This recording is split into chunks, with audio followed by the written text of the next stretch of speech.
Boa noite a todos. Vamos dar início à nossa reunião. Primeiramente, parabéns aos pais, que estão presentes, os futuros, os que já desencarnaram, mas que continuam nos nossos corações, porque graças à doutrina espírita a gente sabe que a gente não deixa de amá-los, nem eles a nós, Então, isso traz conforto, traz reequilíbrio, apesar da saudade que a gente sente, mas a gente sabe que eles estão sempre por perto e que o que nos conecta uns aos outros é o sentimento, Então, vamos iniciar com a nossa prece, Vamos aproveitar esse momento para agradecer por mais uma oportunidade de a gente estar hoje aqui na Casa Espírita, para a gente aprender um pouquinho mais. Deus, Pai de infinita bondade, infinita misericórdia, agradecemos pela oportunidade de estarmos aqui mais uma noite e pedimos que todos nós aqui presentes, encarnados e também os nossos irmãos desencarnados, que nós possamos aproveitar mais um momento de aprendizado, de compreensão, e que Jesus, nosso mestre e amigo, esteja presente, bem como os amigos espirituais, que por certo aqui comparecem, nos auxiliam no trabalho dessa casa. Que a nossa irmã, que fará uso da palavra, seja inspirada, intuída, e que todos nós possamos aproveitar esse momento para aprender um pouco mais da doutrina espírita, que veio nos esclarecer, veio nos consolar, e veio nos ajudar, nos fortalecer na nossa caminhada espiritual. Graças a Deus e que assim seja. Com vocês, Cristina. Boa noite a todos. É muito bom, Podemos estar aqui mais uma noite para refletir um pouco sobre essa doutrina abençoada que nos impulsiona e que nos sustenta e que pode, se nós quisermos utilizar, ser uma poderosa ferramenta aí que nos impulsiona rumo a essa perfeição que a gente vai chegar, a nossa destinação. E vou começar com essa frase que está aí, não é o peso da carga que o derruba, é o modo como você a carrega. Porque por nós estarmos no planeta de provas e expiações, há quem diga que vivemos num vale de lágrimas, que estamos aqui para sofrer, que a gente está pagando por erros do passado, enfim. Então, a gente pega para a gente uma carga maior do que ela deveria ser. A gente deve pensar que estamos a caminho. Fomos criados simples, ignorantes, estamos através dos erros e dos acertos construindo o nosso caminho, construindo a nossa travessia. Então, não é o que a gente traz, é como a gente carrega, é como a gente faz. E aí, eu adoro aqui, hoje eu vou falar sobre o Evangelho segundo o Espiritismo, e o prefácio do Evangelho, ele é muito significativo, porque ele nos chama, é um convite. Então eu vou ler aqui. Os Espíritos do Senhor, que são as virtudes dos céus, como um imenso exército que se movimenta ao receber a ordem de comando, espalham-se sobre toda a face da terra. Semelhantes a estrelas cadentes, vêm iluminar o caminho e abrir os olhos aos cegos. Eu vos digo em verdade que são chegados os tempos em que todas as coisas devem ser restabelecidas no seu verdadeiro sentido, para dissipar as trevas, confundir os orgulhosos e glorificar os justos. As grandes vozes do céu ressoam como o toque da trombeta, e os coros dos anjos se reúnem. Homens, nós vos convidamos ao divino concerto, que vossas mãos tomem a lira, que as vossas vozes se unam e no hino sagrado se estendam e vibrem de um extremo do universo ao outro. Homens e irmãos amados, estamos juntos de vós. Amai-vos também uns aos outros e dizei do fundo do vosso coração, fazendo a vontade do Pai que está no céu, Senhor, Senhor, e podereis entrar no reino dos céus. É o Espírito da verdade que nos manda essa mensagem aqui. Ela foi colocada como prefácio porque ela resume ao mesmo tempo o verdadeiro caráter do Espiritismo e o objetivo da obra do Evangelho segundo o Espiritismo, né? É nessa obra aqui que está o ensino moral, mais detalhadamente do que no Livro dos Espíritos, né? Então, a gente vê aqui a seriedade desse propósito e da proposta que nos foi revelada através da doutrina espírita, né? São muitos emissários de Deus que vêm nos convidar, nos conclamar, nos convocar a nos unir, né? E que a gente possa fazer coro e ocupar a nossa parte na criação. E para isso, né, iluminar o caminho e abrir os olhos aos cegos. Consideremos que nós somos cegos, né? Porque nós estamos confusos com todo o entorno material, tudo que nos envolve. Então vem nos chamar seriamente que a gente abra os olhos, para que a gente saiba por que estamos aqui e que a gente aproveite cada minuto dessa oportunidade abençoada de estar encarnado. Muitos espíritos gostariam de ter essa oportunidade, mas ainda não tiveram, né? E nós, desde que chegamos aqui, sabemos que temos um tempo limitado nesta encarnação. Chegamos para aprender alguma coisa, para desenvolver, não viemos passear, não viemos para acumular bens materiais e vamos embora, retornar à nossa casa espiritual. Não sabemos a hora, mas a gente vive como se ficássemos eternamente aqui. Aqui é apenas uma passagem e a gente precisa aproveitá-la, né? Então, os espíritos nos chamam a todo momento para que a gente, com seriedade, assuma essa proposta.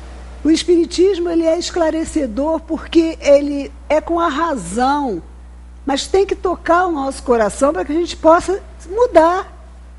Não é um templo religioso onde se vem para ser absolvido de alguma coisa, onde a responsabilidade está com o outro, não está com a gente.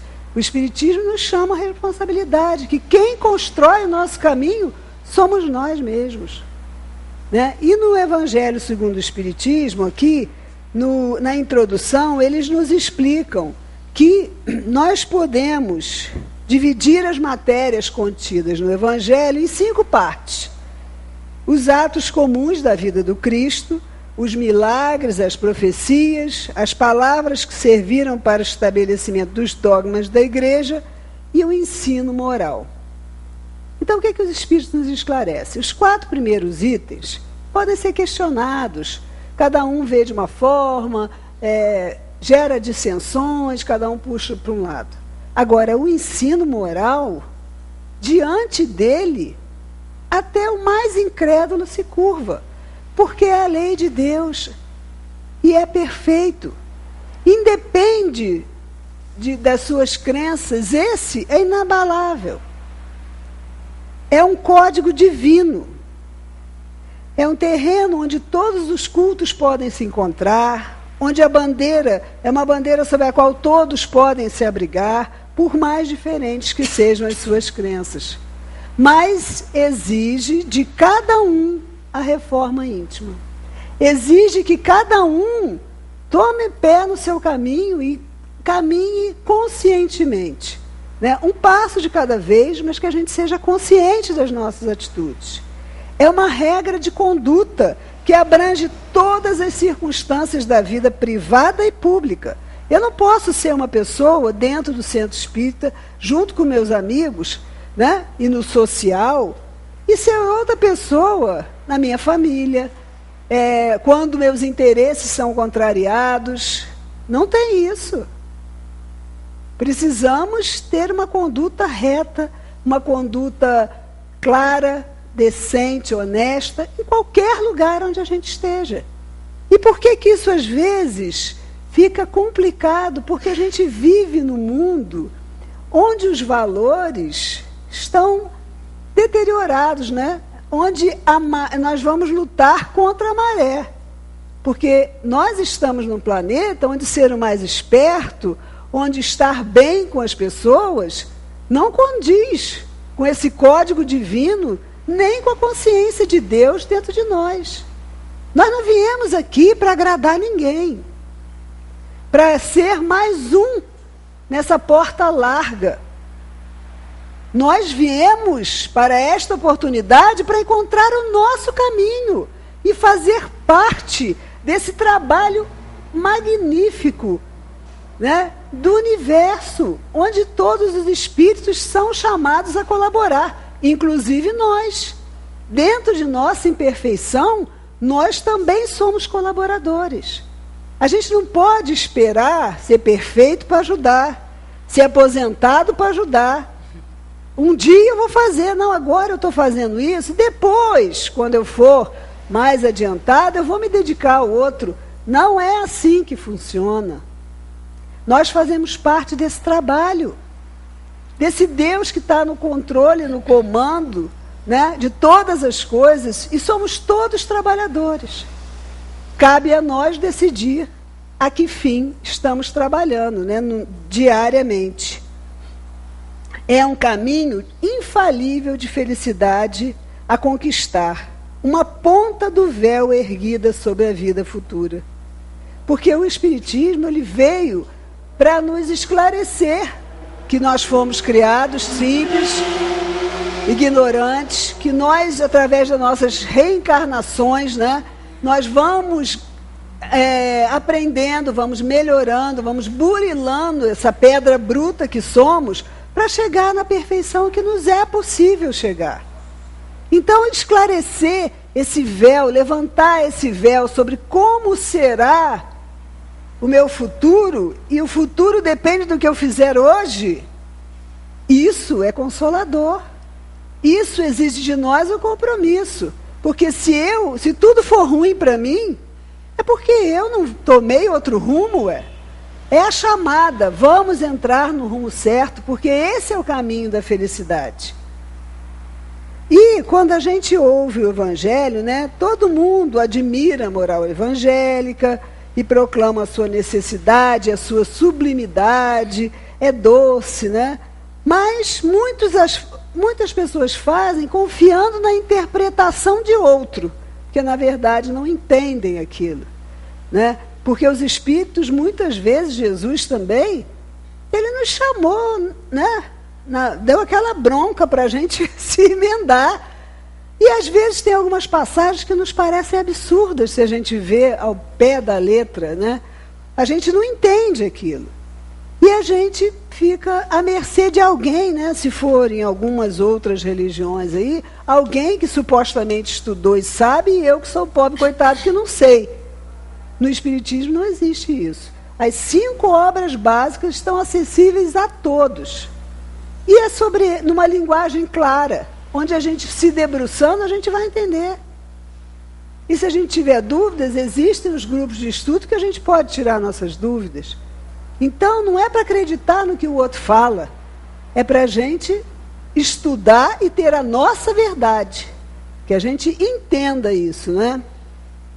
A razão dessa confusão toda, que às vezes se faz, é, algumas vezes, pela forma alegórica, o misticismo intencional da linguagem, faz com que muitas pessoas leiam por obrigação, ou, assim, só lendo, sem se aprofundar, sem tentar refletir sobre aquilo, sem tirar proveito. Então, para evitar esses inconvenientes, foram reunidos no Evangelho segundo o Espiritismo os trechos que constituem um código de moral universal, sem distinção de culto. Então começa aí a diferença do Evangelho segundo o Espiritismo para os outros evangelhos que a gente vê. Conservou-se tudo que era de utilidade para o desenvolvimento do pensamento. As máximas foram agrupadas e distribuídas segundo a sua natureza, de maneira que umas se deduzam das outras, tanto quanto possível. E até em muitos momentos existe o capítulo e o versículo, quando se conta uma parábola e tal, para que as pessoas que assim desejam possam recorrer e vão achar aqueles ditos em outros locais, né? Agora, essa organização toda é uma parte material, que os espíritos, que Kardec, como era, né, um intelectual, organizou desta forma para facilitar o nosso estudo. Mas o mais importante de todas é a parte espiritual. O essencial do que está no Evangelho segundo o Espiritismo é estar ao alcance de todos, pelas explicações dessas palavras, né, dessas passagens que para a gente fica obscura e que a gente entenda o desenvolvimento, a gente entenda o que quis dizer. Essa é a parte fundamental. E os bons espíritos que auxiliaram, né, na codificação, é que eles ajudaram Kardec nisso, chamando a atenção quando não estava sendo claro o suficiente. E uma outra coisa, o Espiritismo é que nos dá a chave para esse entendimento. Por quê? Primeiro, pelos princípios da doutrina, onde Deus, né, é a causa primária de todas as coisas, é a inteligência suprema. Através da imortalidade da alma, são os princípios da doutrina espírita, né? De que nós não morremos, nós somos espíritos, a gente não morre, o que morre é o nosso corpo. Essas oportunidades que a gente tem, né, de reencarnar, de ter outras vidas na carne, para que a gente possa aprender, não que a gente não aprenda quando está na vida espiritual, mas a nossa prova é quando a gente vem para cá. A gente se compromete a fazer um monte de coisa. Quando chega aqui, que a gente está limitado pela matéria e nossos interesses afloram, né, os interesses pessoais, é que a gente, muitas vezes, se desvia desse caminho que a gente assumiu antes, né? A comunicabilidade dos espíritos, né, e a existência de muitos mundos habitados, não é só o planeta Terra. Se eu conseguir subir os degraus daquilo que eu estou aprendendo, eu vou viver em mundos melhores. Eu vou poder estar em mundos onde a matéria não é tão densa, onde os espíritos não são tão inferiores. Vai mudando conforme a gente vai se esforçando, né? Então, isso é uma coisa que às vezes pode até dar um cansaço, mas o nosso progresso é eterno. Nós temos inúmeras oportunidades. Não dá para cansar nem para parar, a gente tem que seguir em frente. Então, essa chave é fundamental. E os espíritos, o que eles fizeram? Existem as instruções dos espíritos.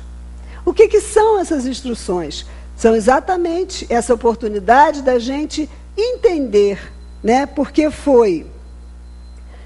essas mensagens da instrução dos espíritos, elas foram escolhidas entre as que foram editadas pelos espíritos em diversos países, através de diferentes médiuns. O espiritismo não é exclusivista, não é um ser iluminado que chegou e disse que é assim e todo mundo aceitou.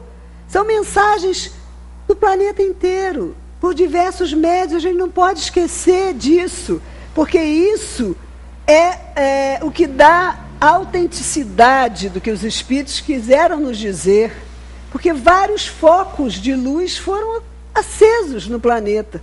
E essas instruções foram retiradas daquilo que era comum do que foi dito. Então, a gente tem mais um motivo para acreditar. Porque se tivesse surgido numa única fonte, poderia ter sofrido a influência pessoal do meio onde se estava vivendo, né? E a diversidade de origem prova que os espíritos dão seus ensinamentos por toda a parte. E que isso é muito consolador para a gente e nos dá ânimo. Poxa, eles tiveram esse trabalho todo para a gente fingir que está lendo e continuar na mesma? Não, gente. Né? Foi feito para nós. Nós somos importantes. Somos espíritos ainda inferiores? Somos, mas somos filhos de Deus. E olha o que eles nos dizem, os espíritos nos dizem. Essa obra é para uso de todos. Cada qual pode dela tirar os meios de conformar sua conduta à moral do Cristo. Quem tem que conformar a conduta? Nós. Nós é que temos que dar esse passo. Os espíritas nela encontrarão, além disso, as aplicações que lhes concernem mais especialmente, graças às comunicações estabelecidas de agora em diante, de maneira permanente entre os homens e o mundo invisível, a lei evangélica, ensinada a todas as nações pelos próprios espíritos, não será mais letra morta, porque cada qual a compreenderá e será incessantemente solicitado a pô-la em prática, pelos conselhos de seus guias espirituais. As instruções dos espíritos são verdadeiramente as vozes do céu que vêm esclarecer os homens e convidá-los à prática do Evangelho. Eu chego a ficar arrepiada quando eu leio isso. É um convite direto, pessoal. Vamos fazer ou não vamos fazer? Né?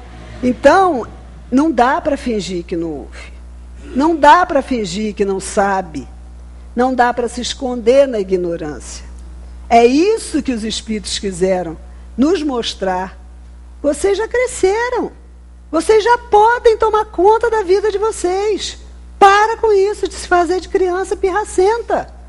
E vamos agir de acordo com a conduta do Cristo. E, seguindo esse, né, já que a gente falou aí como foi feito o Livro dos Espíritos, eu vou no capítulo 17.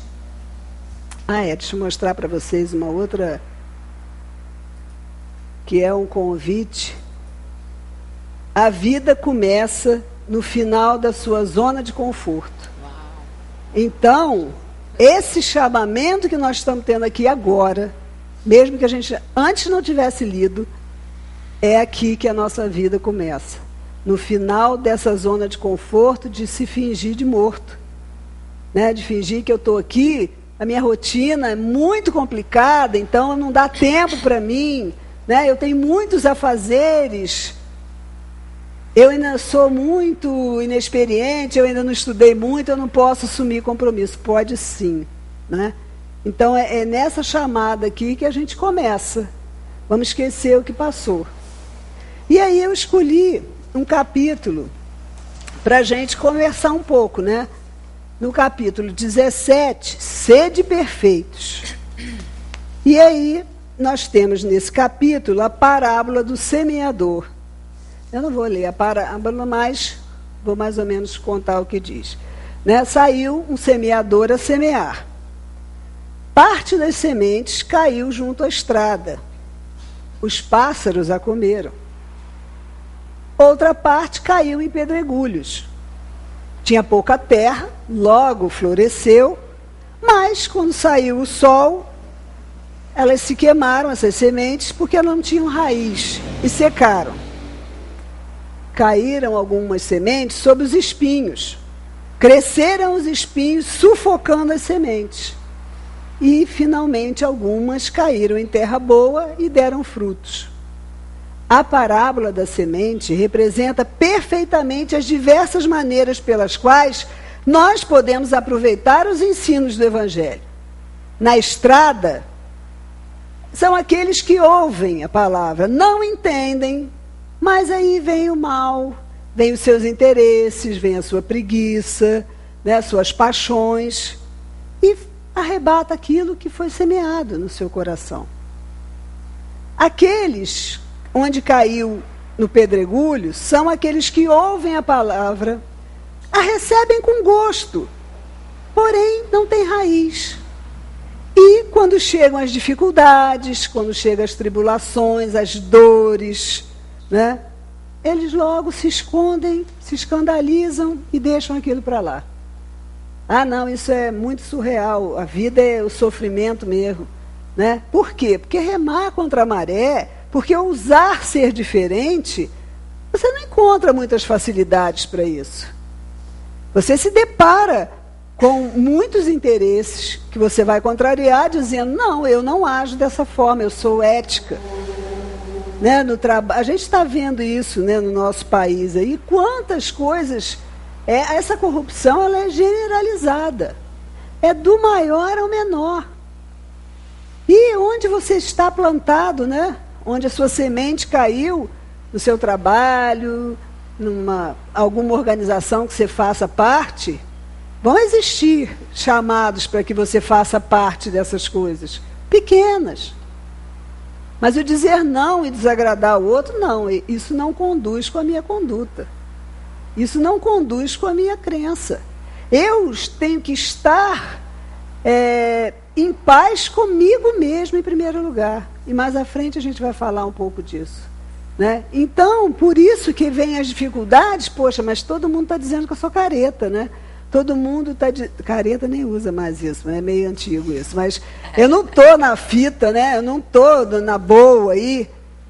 Já está me olhando torto. Pô, aquela mulher lá está cortando meu barato, aí não está deixando eu ganhar um dinheiro, não está querendo colaborar, né? Para a gente passar a perna aqui e ali, pegar um troco, enfiar no bolso, não devolver o que a gente sabe que está errado, ou não dizer que está errado. Eu não compactuo com isso. Porque nem sempre ficar em silêncio quer dizer que você não concorda. Muitas vezes o seu silêncio é porque você quer ficar neutro. Não existe neutralidade no universo. Ou você tem que assumir uma posição, você tem que ter um posicionamento diante das situações. Então o silêncio nem sempre, né? Nem é uma prece, como Zé Manel dizia, que silêncio é uma prece, não é uma prece, como não é você... Não, eu não falei nada, então porque eu não concordo. Não, eu também não falei nada, posso estar concordando, né? Então essa aí é a semente que caiu no pedregulho. Nos espinhos, são as pessoas que ouvem a palavra, porém, os cuidados desse mundo, o engano das riquezas, das paixões, dessas amizades superficiais, né, e falsas, sufocam a palavra e nada acontece. Em boa terra é quem ouve, a entende e dá fruto. Nós também podemos analisar as categorias de espíritas. Os que se apegam apenas aos fenômenos materiais, não tirando dos mesmos nenhuma consequência, só tem uma curiosidade. Né? Quanta gente vem à casa espírita querendo ver uma reunião mediúnica para ver o que acontece lá. Como se fosse um espetáculo, que na época, quando a doutrina foi codificada, eram as mesas girantes. Né? Como se você quisesse ver um espetáculo. Mas isso não te toca em nada. Existem os que procuram o brilho das comunicações, mas não procuram se modificar. Há quem ache que você ser médium é um cartão de crédito, né? Você está acima das pessoas. Muito pelo contrário, né? É um cartão de débito, onde a gente está resgatando alguma coisa. Porque você é médium sem dividir. Não tem parcelamento, não. Porque você é um instrumento a serviço, mas esse é um trabalho que exige de você uma postura, exige de você um comprometimento. Eu não sou médium só quando eu venho aqui quarta-feira na reunião mediúnica, que eu boto uma capinha de santa, né, já venho na rua fazendo umas preces, chego aqui e estou achando que só vem espírito bom. E no resto dos dias, estou aí, né, fazendo o que não devo, estou aí pisando nas pessoas, estou ignorando o outro. Não é assim. Quem é médium, todos nós somos médios em algum nível. Você é médium 24 horas por dia. Você é aquele pontinho de luz no meio da escuridão que os espíritos estão procurando para usar seus fluidos, para te fazer como instrumento, numa palavra amiga, num apoio que você vai dar, mesmo seus fluidos sendo usados para alguma coisa. Então isso é muito sério, isso não é espetáculo. Isso não é motivo de orgulho. Eu sou médium do Centro Espírita Friburguense, eu sou médium não sei de onde. Isso aí não, essa vaidade não nos cabe, tá? Existem aqueles que acham muito bons os conselhos, os admiram, mas para aplicá-los nos outros e não a si mesmo. Quantos de nós vêm à casa espírita, escutam uma coisa e pensam assim, se meu filho tivesse aqui, ele precisava ouvir isso. Né? Minha sogra precisava ouvir isso. O pai dos meus filhos, ele tinha que ver isso, como ele está errado. É para a gente nada, né? Nós somos perfeitos. Todo mundo bonzinho, né? E tem os que os princípios da doutrina fazem vibrar-lhe as fibras do coração, né, que nos outros permanecem mudas. Ele foi tocado no coração e, por isso, a sua fé é inabalável. Um é como um músico que se comove com os acordes, o outro apenas ouve os sons. Nós viemos a esse planeta para nos emocionarmos, né? Para fazer vibrar essas fibras do nosso coração com essa natureza maravilhosa que a gente vê e que às vezes a gente nem presta atenção. Alguém chega e te pergunta assim, está sol, está chovendo? Não sei. Você viu a lua ontem? Não vi. Porque você anda, não sei como, não anda atento, né? Temos a natureza e somos cerejeiras maravilhosas, as flores, os pássaros. Gente, se Deus fez tudo isso e tudo isso está numa sinfonia, nós fazemos parte dessa sinfonia. E nós podemos pegar desta natureza, que é perfeita, energia para a gente. Quando a gente está triste, desanimado, se achando que a carga está muito grande, para e ouve, né, o canto de um pássaro. Olha a beleza das flores. Quando Jesus diz numa das suas palavras, né, olhai os lírios do campo, né, eles não tecem nem fiam e, no entanto, não precisam de nada, ele não está derrogando a lei do trabalho, mas ele está nos convidando a olhar e não passar pela vida sem olhar. Mas são cenas que a gente vê lindas. Né? Ontem, eu sou chorona, né? É uma característica minha, mas ontem na rodoviária, sexta-feira eu fui pegar meu enteado e eu vi, para mim, um pai e uma filha. Meu olho encheu d'água, porque a alegria, quando a menina desceu do ônibus e eles deram aquele abraço, não era social, não era obrigação, era emoção de estar juntos. Aí a chorona já encheu o olho, alguém olhar e falar, essa mulher é maluca, nem conheço. Mas assim, enfim. Então você estar atento à beleza da vida, à beleza das coisas. Outro dia uma amiga minha falou, eu não tenho tempo para notícia ruim. Eu só vejo notícias boas, elas existem. É porque o nosso foco está em outra coisa. Né? Então, nós viemos aqui para as fibras dos nossos corações vibrarem a cada relacionamento, a cada bom dia, ser um bom dia de verdade. Não, Deus não espera de nós grandes coisas, porque Ele sabe que nós ainda não somos capazes. Mas as pequenas de que somos, às vezes não fazemos. Tem que estar acordado, gente. Não pode passar pela vida igual um sonâmbulo. Porque quando você vê, o dia já passou, a noite já passou, a morte chegou do corpo físico. E aí você vai se perguntar, opa, passou muito rápido, o que eu fiz? É hoje, a nossa oportunidade, o nosso maior presente é o dia de hoje. E aí, seguindo, né, a parábola aí, nós vamos para um dos pedaços que eu acho mais lindos aqui no Evangelho, que é uma instrução dos Espíritos, né, de Lázaro, que é o dever. O que é o dever para a gente? Né? O que é o dever no dicionário? Ele pode ser sinônimo de cortesia, de delicadeza, de consideração, de atenção, de deferência. Ele pode ser um exercício, uma tarefa, um papel, uma lição, uma matéria, um trabalho. Pode ser uma imposição, uma dívida, um compromisso, uma atribuição, um encargo. E nós podemos precisar, necessitar, carecer, ter que nos comprometer com alguma coisa.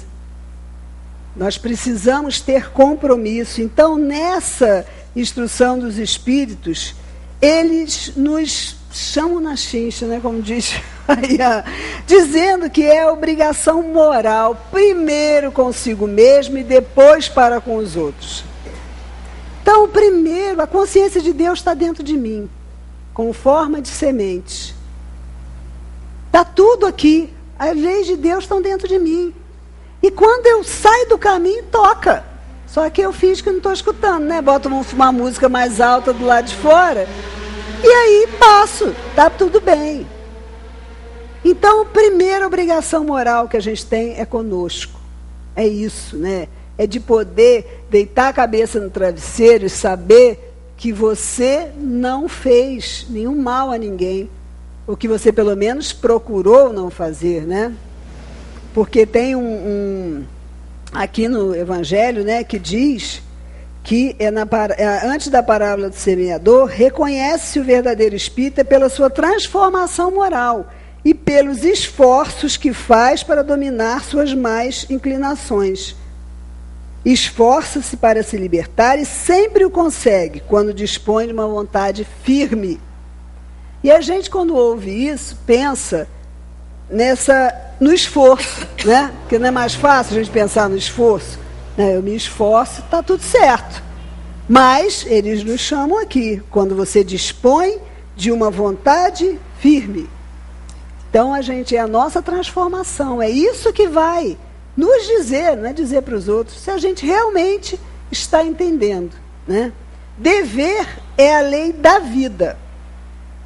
Ela encontra-se nos mínimos detalhes, como nos atos mais elevados. Na ordem dos sentimentos, o dever é muito difícil de ser cumprido. Isso os espíritos nos dizem. Por quê? Porque ele se encontra em antagonismos com as seduções do interesse do coração. Por isso, porque eu desejo, o que eu quero, muitas vezes não é o que eu devo. E eu vou pelo lado do que eu desejo, porque eu acho que vai me fazer mais feliz. Aí daqui a pouco eu tropeço e caio ali e vejo que não era por aí, né? O dever íntimo do homem está entregue ao seu livre-arbítrio. O aguilhão da consciência adverte e sustenta, mas se mostra frequentemente impotente diante dos sofismas da paixão. E aí,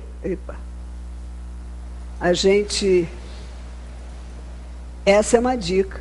Tudo passa, nada permanece. Compreender que tudo é impermanente nos traz liberdade, leveza e serenidade. Então, a gente precisa, né, para a gente conseguir cumprir nosso dever, trabalhar essa questão do apego, essa questão da gente compreender que tudo passa, que tudo é impermanente. E a gente sofre porque nos nossos afetos a gente quer que seja do jeito que a gente quer, né, quando a gente quer e para sempre. Não tem para sempre. Né? Como a Valéria bem disse aqui no início, né, os nossos amados pais que já foram para o mundo espiritual, aquela forma de relação acabou aqui. Nosso amor e a nossa relação não acabou. Mas a gente sofre muito porque a gente queria ter aquilo ali. A gente queria ter pessoa caquética com 130, 150 anos, mas que tivesse aqui. E a gente sofre, dói mesmo, dói de verdade. Porque você não consegue entender a impermanência. A sua relação hoje é outra. Quando estivermos todos no mundo espiritual ou durante o sono, podemos nos encontrar, mas não é mais como era. Né? Os nossos amigos queridos da adolescência, da infância, passou. Não é? Se hoje encontrássemos e nos reunirmos, como agora tem essas coisas de colégio, de 30 anos atrás, e eu não gosto não, fica todo mundo olhando se está gordo, se está magro, se está velho, você não tem mais o que conversar com a pessoa, porque você tem 30 anos que não vê a pessoa. Eu vou até experimentar qualquer dia dele, mas eu acho isso ainda está difícil para mim, entendeu? A mesma coisa quando a família se reunia, né?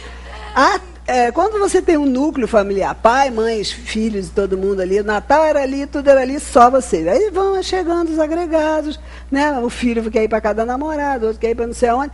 Aí você fala, mas eu queria que fosse como era, vamos marcar um dia, só nós. Não vai ser mais, não é? Aí é aquele chato, porque o que te queria estar lá, está aqui, né? E está obrigado, fica aquele climão. Então, gente, tem que deixar aí. As coisas passam, elas foram maravilhosas naquele momento. Agora elas têm que ser maravilhosas de outro. Né? Você tem que receber bem essa família que vai chegando, os agregados, né? E quando vão embora também.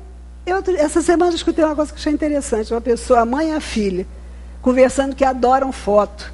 Elas amam foto, tem foto, gostam de imprimir foto, essas coisas assim. Mas elas falaram que quando alguém está namorando, eles botam a pessoa na ponta, para não atrapalhar depois a foto. Terminou, corta. Eu achei fantástico. Terminou, corta, porque fica no meio da foto, depois termina e arruma outro namorado. Não pode mostrar as fotos, porque tem o outro que não era. Ih, dá uma confusão. E dá uma confusão danada. Minha filha namorou um rapaz 5 anos. Aquela fase da vida ninguém pode mostrar foto, porque o atual não vai gostar disso. Então elas resolveram o problema. Bota as pessoas na ponta, se tira, pronto, cortou, continua, o pessoal continua ali. Então as mudanças na nossa vida, elas são inevitáveis. E a gente, quando gosta muito de uma coisa, a gente quer segurar aquilo para aquilo não ir.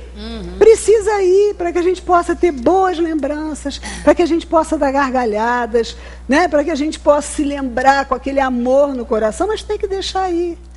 Porque não é igual. Nada vai ser igual. Né? E a gente se perde quando a gente tenta agarrar tudo assim. Não tem jeito. As coisas mudam. A gente muda, né? A gente vai envelhecendo. Que também não é uma coisa muito fácil, né? Porque você, o espírito, é jovem. Mas o corpo não acompanha muito mais aquilo que você tinha pique para fazer. Então a gente tem que se adaptando. Você primeiro é criança, né? Que você é dependente de todo mundo. Depois você quer ser independente, não quer mais saber de ninguém. É um adolescente, acha que está podendo tudo. Depois a vida adulta, que é cheia de compromissos. Né? E muita gente hoje vive essa síndrome de Peter Pan, de não querer crescer, né?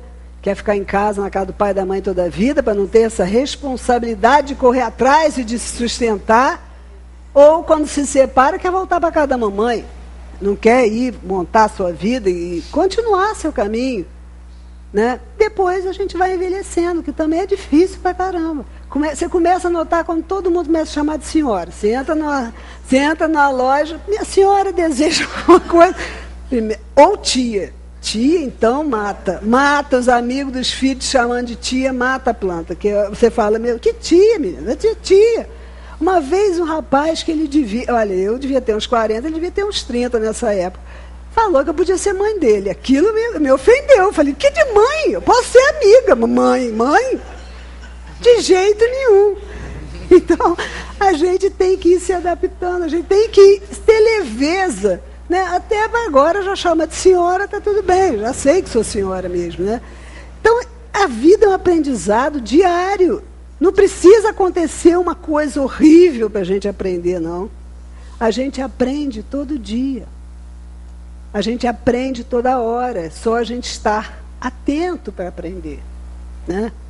E a gente estar assim, em paz conosco mesmo, né? Com aquilo que a gente acredita, para que a gente possa fazer ao outro. Porque o dever do coração fielmente observado, ele eleva o homem. E o dever, nosso dever e a nossa liberdade, ela começa quando a gente está ameaçando ou quando a gente está entrando, né? Por isso somos seres de relação, na do outro. E ela termina também, né? Quando a gente, no limite, que a gente não vai tirar a tranquilidade do próximo ou que a gente não desejaria que os outros transpusessem para a gente. Nós não gostamos de ter livre-arbítrio, por que para os outros a gente não quer muito livre-arbítrio? Porque a gente acha que a gente sabe o que é melhor para o outro. Não sabe, gente. Você pode até dar a sua visão, a sua opinião, mas você não sabe o que é melhor para ninguém. Não sabe nem o que é melhor para a gente. A gente pede, né? Em prece, a gente diz que a gente deve, né? A gente diz não, a gente deve estar sempre em prece, elevar nosso pensamento, né? Aos espíritos bons. Mas a gente pede o que a gente quer que aconteça. Né? Na nossa ingenuidade, na nossa inferioridade, eu não sei bem, a gente pede isso. Se você pede um emprego, você está pedindo para alguém não ter.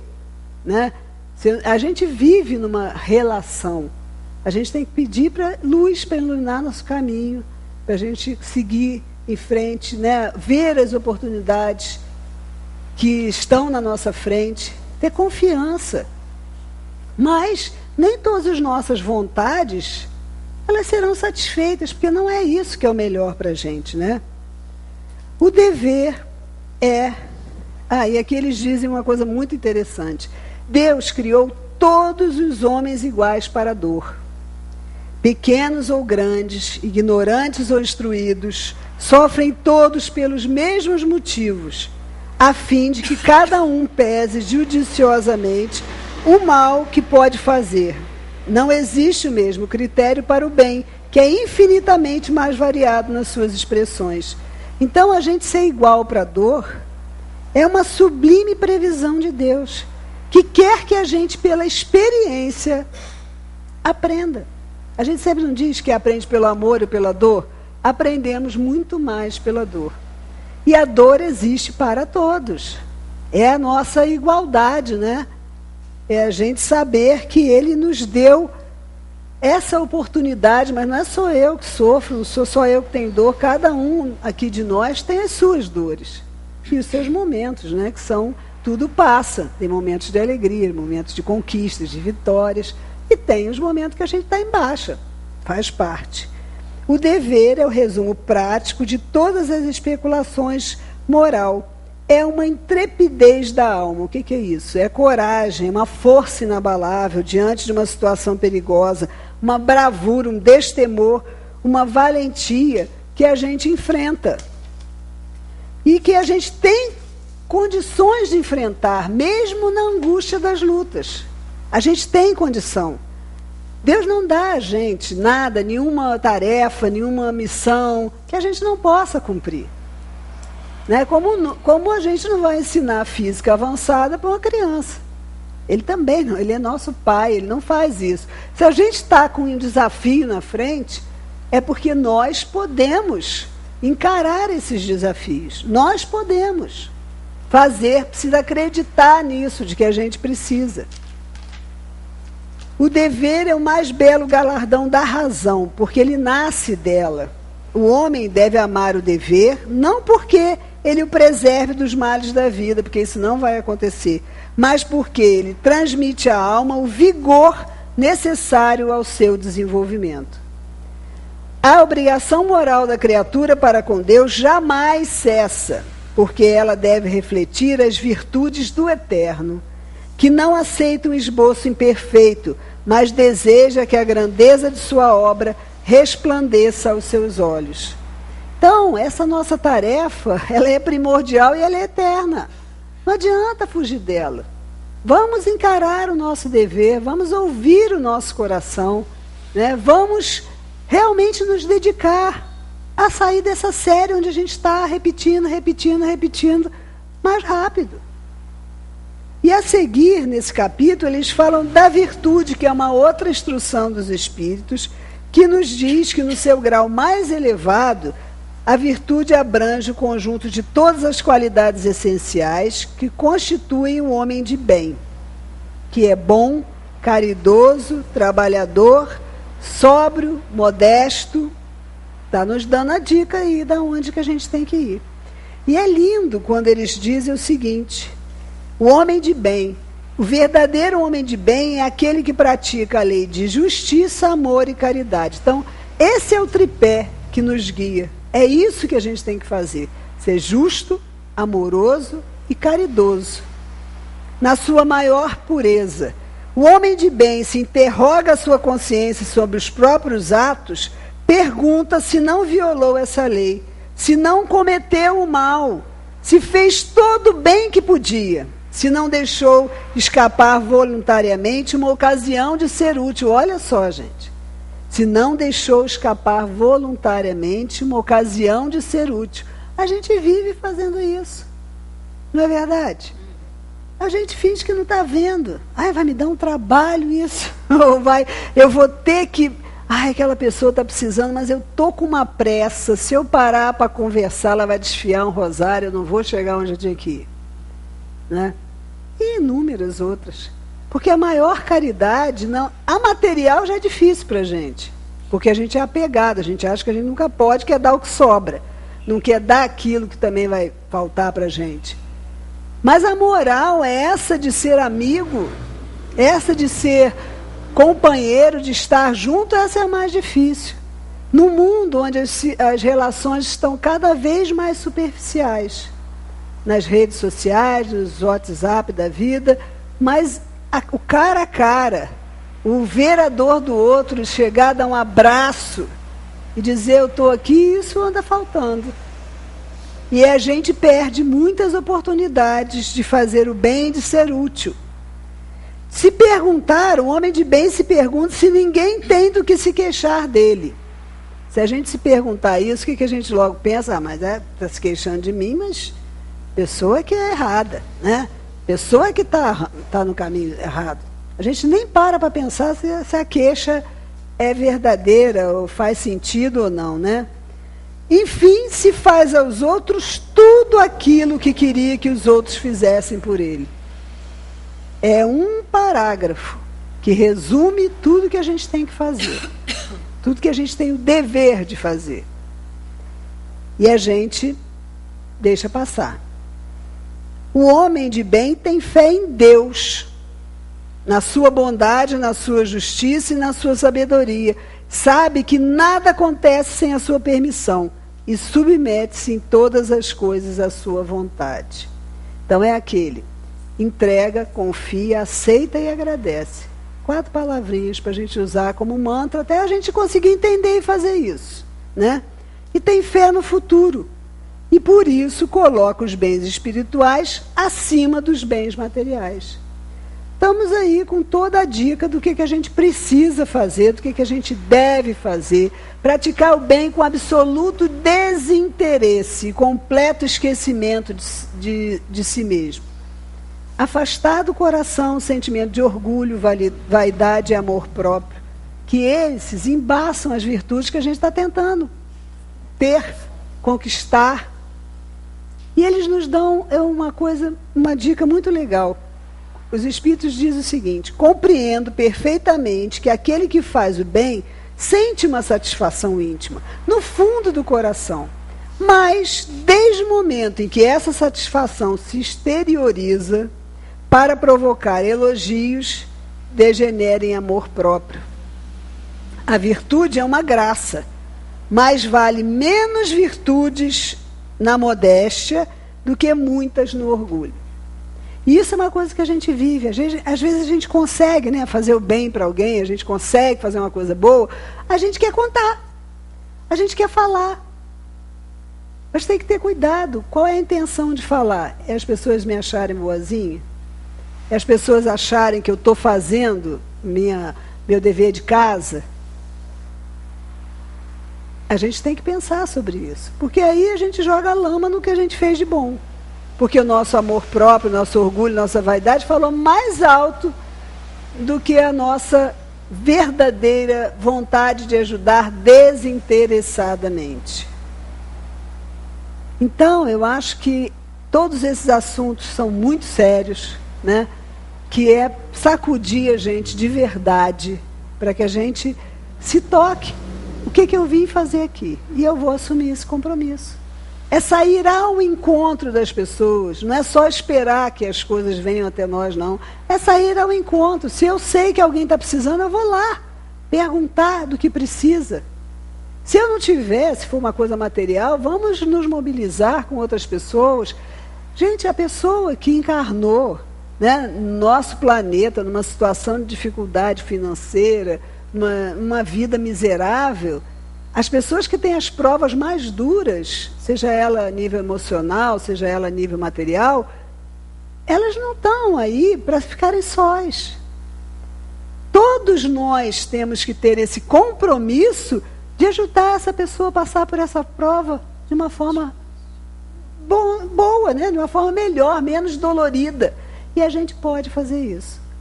Porque quando você está numa situação muito difícil, que alguém chega e te estende a mão, a pessoa pode não fazer nada, porque, na verdade, a gente é muito impotente diante de grandes situações, né? A gente é impotente e não sabe lidar com essa impotência. Então, a gente se esconde, né? Quando a gente não sabe lidar, a gente se esconde.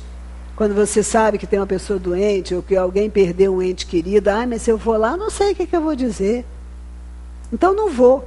Né? Eu não ligo para saber se a pessoa precisa e vai que ela precisa. A gente se acovarda. Mas não é para dizer nada, é só para estar junto. Porque quando você está sofrendo, que alguém faz isso por você, é tão bom. Te aquece o coração, saber que você não está só. Não precisa fazer nada. Eu não estou só. Né? Nós não estamos sós porque tem toda uma nuvem de testemunha, tem todos os espíritos, mas saber que de carne e osso eu posso chegar e dar um abraço na Valéria, posso chorar, posso me escabelar na hora que eu estiver ruim, isso é maravilhoso. Pessoas que são bons ouvintes, né? Porque isso também é muito difícil no nosso planeta, são pessoas que às vezes os outros não reconhecem que ela também tem necessidade de ser frágil, de ser ouvida, porque são consideradas pessoas fortes, mas todos que são fortes também têm seu lado frágil, seu momento frágil, e saber que não estamos sós é tudo que a gente precisa, é tudo que a gente precisa. Então que a gente tome essa consciência, né, de ser um pouquinho para o outro, de ser leal conosco mesmo, mas ser leal com os outros, porque ninguém se encontra por acaso. Nenhum de nós está plantado em algum lugar e conhece pessoas, as pessoas passam pela nossa vida, nós passamos pelas dela, nada é por acaso. Porque esse Deus, que é a inteligência suprema, está no comando de tudo. Então vamos fazer o negócio direitinho. Às vezes a gente ouve casal falar assim, eu quero cumprir dessa vez, que eu não quero voltar com você mais não. Quero estar em outra depois, chega disso. Mas se a gente não fizer por onde, vai voltar ali mesmo, entendeu? Vai voltar. E quando a gente fizer por onde, a gente vai querer voltar. A gente vai querer estar, né? Não como marido e mulher, mas como amigo. A gente vai querer encontrar essas pessoas. Então essa é toda a diferença. É da gente reclamar de tudo e se achar um pobre coitado e da gente ser sujeito da nossa história. E amar, e ampliar a nossa rede de amor, que é o sentimento maior do universo, para muitos, para ser acolhida quando voltar ao mundo espiritual por muitos espíritos amigos, para aqui ter espíritos amigos de verdade, não 1000 amigos no Facebook e nenhum para contar de verdade, né? Então a gente tem que refletir sobre isso, e a doutrina nos dá essa oportunidade, gente, vamos aproveitar. É aqui, é tete a tete, é nós que estamos estudando, é nós que estamos abrindo nosso coração, é nós que estamos aqui para juntos termos a felicidade de caminhar além. Né? E para encerrar, o último, é o tempo da travessia. Se não ousarmos fazê-la, teremos ficado para sempre à margem de nós mesmos. Isso é Fernando Pessoa.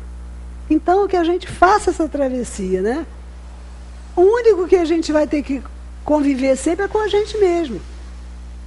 Então, vale a pena, né? Uma boa noite a todos e que essa semana seja de luta aí, que façamos o nosso dever. Uma boa noite para todos. Bom, acho que é fundamental esse investimento, né, que a gente faz na gente, porque, como disse a Cris, a gente está com a gente o tempo todo, né? A gente é eterno, então não tem jeito. A gente dorme, acorda com a gente mesmo, vai continuar na próxima com a gente mesmo. Então, quando a gente faz esse investimento, né, na gente, no nosso aprendizado, consequentemente a gente também vai conviver melhor, a gente vai ser um melhor pai, um melhor filho, um melhor marido, né, uma melhor esposa. Então, assim, é muito, muito importante isso, né? Então, que a gente tenha essa força de vontade, essa fé e essa confiança que a gente tem que aproveitar, né, essa oportunidade, porque esse trabalho aqui, que foi feito por Kardec, foi uma coisa, né, grandiosa. Então, a gente tem tudo aqui nas nossas mãos, ao nosso alcance, e se a gente quiser, a gente consegue, né, pelo menos a gente tenta colocar tudo isso que a gente aprende para dentro, para a gente ter força, para a gente conseguir caminhar de uma forma mais segura. E não conhecer isso aqui, e não ter essa ilusão e essa fantasia que a gente gosta muito de achar que não, eu estou indo lá no centro ou indo em qualquer outro lugar e achar que o fato da gente ir vai resolver os nossos problemas ou que a gente vai ser poupado. A gente não vai ser poupado, né? A gente vai estar fortalecido, a gente vai ter fé, a gente vai ter esclarecimento para a gente passar pelo que a gente tem que passar, porque a gente que escolheu. A gente tem essa visão, né, quando a gente está no plano espiritual, quando a gente vem, a gente tem todo, né, uma gama de situações, de planejamento que a gente vem. Então, chega aqui, às vezes a gente se, né, deixa levar aí um pouquinho pela fantasia. E essa passagem realmente do dever é uma das passagens mais lindas do Evangelho. Ontem eu estava olhando, eu às vezes fico aqui, quando estou presidindo, eu fico só olhando para minha mãe lá atrás e rindo. Que ela está lá, e é interessante porque ontem mesmo a gente estava conversando disso, falando do dever, né? Que principalmente quando é em relação aos sentimentos, é mais difícil da gente, né, cumprir os nossos deveres, porque vai contra o nosso interesse, vai contra o nosso desejo, e muitas vezes a gente vive na fantasia, a gente quer, a gente deseja, a gente tem um entendimento infantil, né, das coisas, e aí no outro lado a gente não consegue ter aquilo, ou aquilo que a gente quer a gente não almeja, não acontece, e a gente fica frustrado, a gente acha que ninguém me ama, né? Deus não me ama, mas exatamente ali naquela negação é que está o amor, né? É igual um pai com um filho, que coisa maravilhosa. Ontem eu lembrei muito do meu pai, quando os nãos que ele me disse, né? Principalmente quando a gente é adolescente, nossa, dá vontade de ser, né? Ah, não vai fazer isso, não vai fazer aquilo. E na hora a gente não entende, mas ontem eu ouvindo isso sobre os limites, do quanto é importante, né? O pai, a mãe, dar o limite. Eu lembrei muito do meu pai, que eu falei, graças a Deus, meu pai falou muito não para mim, muito não. Então, assim, o limite, né? Limitar, dizer não também é amor. A gente acha que não, que pode permitir tudo, que dá tudo. Não é assim. Então, Deus também age assim com a gente. Não vai ter. Isso não é bom para você. Então, não é a hora de você conseguir isso ainda, né? De você alcançar. Então, a gente entender isso é maravilhoso, né? É libertador, porque a gente sabe, isso é resignação. Não é ser acomodado, não. Ser resignado é compreender que as coisas vão chegar na hora que elas têm que chegar. Na hora que a gente estiver pronto para que elas aconteçam. Se a gente não está pronto, elas não vão acontecer, né? É muito bom a gente poder compreender isso tudo.